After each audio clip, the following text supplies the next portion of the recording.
Hello everyone, I'm Professor Geek. Welcome back to the channel, and welcome to my last check-in with Naruto just for a little while. I'm going to still keep watching it, but I've watched a good enough chunk of it, and I want to respond to a little bit more. I finished out Season 2, so I'm going to respond to that. And then the next anime update for the summer will be another show I'll talk about at the end.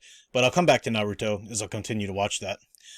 But I was waiting for the next big arc to complete. And the next big arc that they entered into was the, I knew I was going to be blanking on all kinds of terms and names, but the test, the big exam to become the next, I forget the name of the next kind of, the master ninja, right? Because they're all a certain type of ninjas already, having basically graduated from their, high school, you might say, or whatever.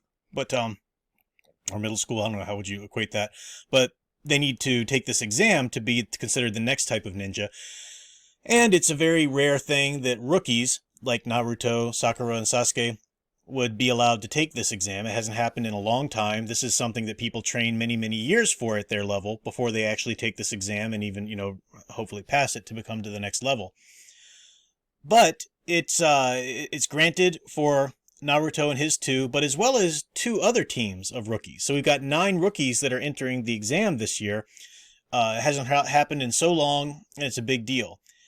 Now, this is a great arc. It's something we do see a lot in, that kind of shonen-centered anime, where a hero gains powers. That's the first thing, and then they're tested. They prove that they're worthy.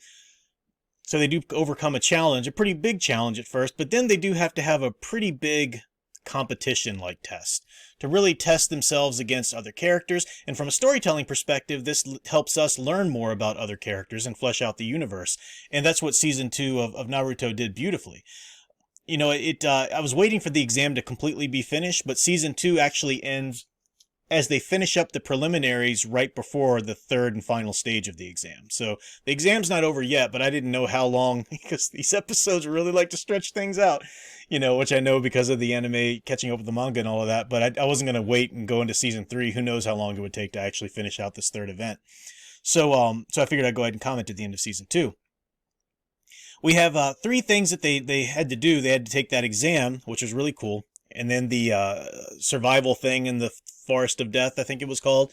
And then the preliminary, because too many people had passed up to that point, and they needed to thin the number, so they did a little preliminary competitions before they could enter into level 3 of the exam.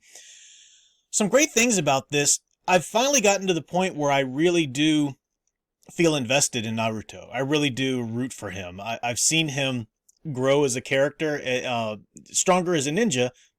I say ninja, it's funny, they're using ninjutsu, and, other than like Rock Lee or whatever, a few of them are actually connecting hits and kicks and really doing martial arts. It's more about this chakra-powered ninjutsu, and stuff like that, which is cool. I love it. But it's kind of funny keep calling them ninjas and like, okay, fight! And they just stare at each other and they do their little spells and whatnot. It's like you think of ninjas in real life, actually, connecting and stuff. But there's some of that. Anyway. I really do feel invested in Naruto now because of how he's learned. He's learned to be selfless, more selfless anyway. He's still not an incredibly selfless person, but he's learned to be more selfless. He's learned to honor friendship and allies and whatnot, to believe there and be there for others, like the way he was cheering for people in the preliminaries competition. That was really great. He was there for Sakura. He was there for I forget her name, Ino, the girl who has a crush on him. I can't remember her name quite. But that was really great. I'm starting to see him grow, again, both as a warrior, but then also as a character. So I'm starting to really get invested in him and to root for him. And I think the biggest thing about Naruto is his absolute refusal to give up. When he's fighting the guy who's got the, has his puppy fighting with him, it seems kind of silly. You're going to fight with your puppy, but they're able to do this chakra thing where they can both transform into these sort of man beasts, and it's double the power, and he takes these food pellets things or whatever that increases his energy and speed and whatnot. That's it was quite a challenge, and it was really many times it just seemed like Naruto was going to lose that one, and he didn't, because he just refused to give up. And he was very clever. I love the moments in that scene, that fight, him disguising himself as the dog and then disguising himself over here. He did a lot of cool things. There's that one moment in that battle where he keeps trying to do this, this jutsu that he's been saving. But the opponent won't let him. The opponent's too fast, so he won't let Naruto get the symbols and everything like that. And the opponent's coming in, and the opponent has taken on that man beast kind of form, so all of his senses are heightened and everything. And there's this moment where Naruto's so nervous, and he's sitting there trying to do this jutsu, that he farts. But he farts. Just this man beast with the enhanced senses is like, coming in for a swap behind him, and it's like it overwhelms him. And it gives Naruto the moment to do the hand gestures. I saw that. Of course I initially laughed. But then I had to think, okay, is that a little too applying to the middle schooler in people? Or is it, and I think it's definitely appealing to the middle schooler and every guy viewer, certainly. It's funny, but it also did work for the story because, again, the opponent had the heightened senses, so that made sense. He's nervous, Naruto. He is a young boy like that. He would do something like that.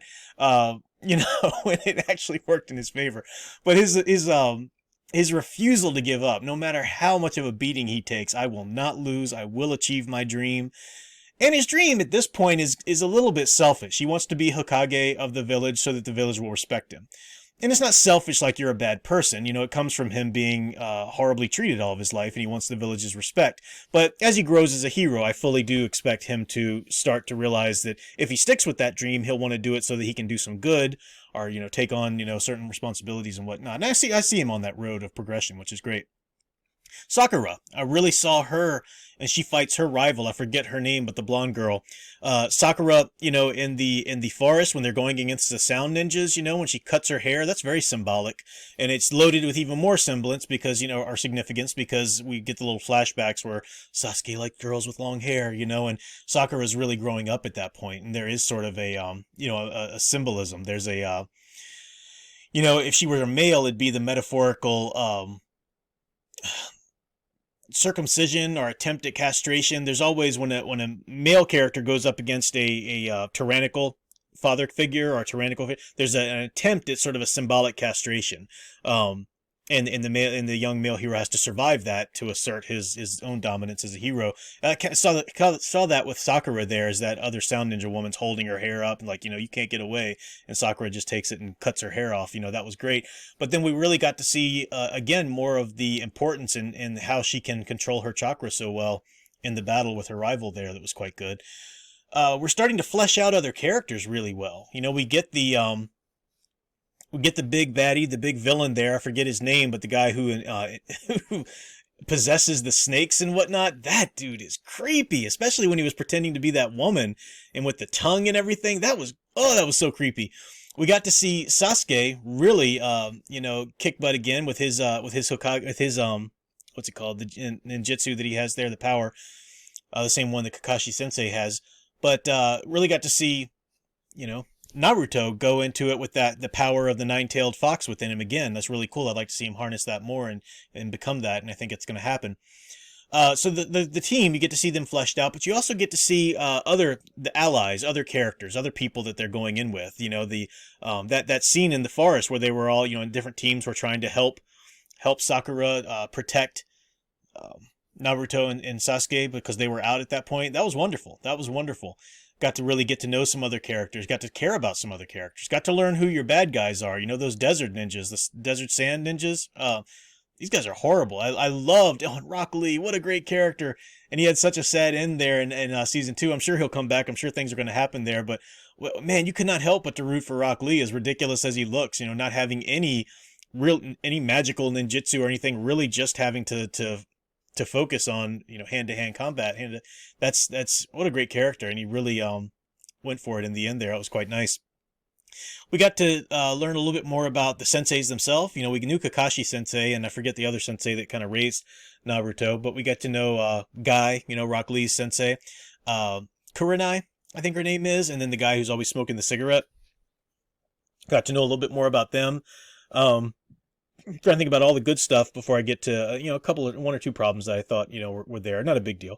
But, so I like that. I like the progression. We're getting to see there's justification. There's justification for Naruto as a ninja now. There's justification for Sakura. There's justification for some of these side characters that were really cool as side characters in Naruto's peer group, but now we actually see some justification for them actually being on ninjas and going on missions. You know, okay, they do have their own little powers and they won't have, you know, their skills. That was great. So that was really good. I like the new big baddie. You know, he's got that kind of curse on Sasuke, so that's gonna, you know, be some problems going forward.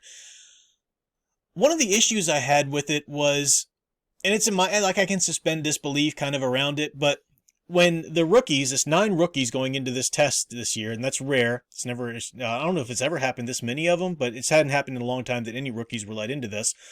They go into this room and you see all of these really scary looking ninjas who are taking this exam with them. And, you know, these 9 rookies are, but it seems like we mainly just follow either those 9 rookies or teams that sort of are in contact with them. Like, what happened to all those big scary ninjas? I know that there was an exam and a lot, that thinned out a lot of people. And then the actual combat, the contest in the Forest of Death, that thinned out a lot more. I get that, but it's kind of hard to believe that that thinned out all of the older, more seasoned, you know, the scary guys you saw in that room at first, and then what you have left there ready to take the final exam, ready to become this new, is it Jonin type ninja? We have at least 3 rookies in that list of like 9. And I'm like, how did that happen? Again, not that those individuals weren't powerful enough to be there, but it's a little stretch of a belief to think, where did all those other ones go? But again, you know, maybe I'm thinking too much into it. It's not a big deal. It doesn't really affect the story or character arc and progressions. There we have it. There was something else I was going to mention that maybe was a little bit of a... Oh, the other thing was Kabuto, I think his name is. Really great character. I loved him. He was an older ninja guy who, you know, just a couple years older than them, was helping them out, was just such a nice guy. I should have known, of course, you know, a nice guy is going to end up being a villain behind the scenes or whatever. And it does look like maybe he's actually fighting the villain, that he's being a villain to fight or something. I don't know. It's complicated, but it was just kind of a bummer that we didn't have just a good, you know, sincere individual, you know, good genuine character like that. That would have been great to have that in the show. Because even the characters that you like, you know, they have their moments and their darknesses and whatnot, but it would have been cool if Kabuto was really just that genuine. But, you know, alas. Good writing so far. You know, again, the pacing is stretched out. Some of the episodes, even that are about cool things, like I love the fight between Sakura and her opponent there, her rival, I forget her name again, but they did drag it out into like a number of episodes with all the flashbacks, and I was like, all right, you guys are dragging things out there. I got a sense of one of the little filler episodes when they come and do the story on the contestants and stuff, you know, so I get a sense of where the filler episodes are going to come in. I don't mind episodes that don't necessarily progress the main plot, as long as they're telling good stories within themselves, but I got an idea of what filler really means. It really does mean just trying to rehash some old material and whatnot. So, you know, I'll keep an eye out for those, and I've got little guides, you know, in orders to watch and what things I might want to skip. I'll give everything a chance at first, though. So I'm enjoying it. Really enjoying Naruto, and I will be back for another reaction to the next big arc once that's complete.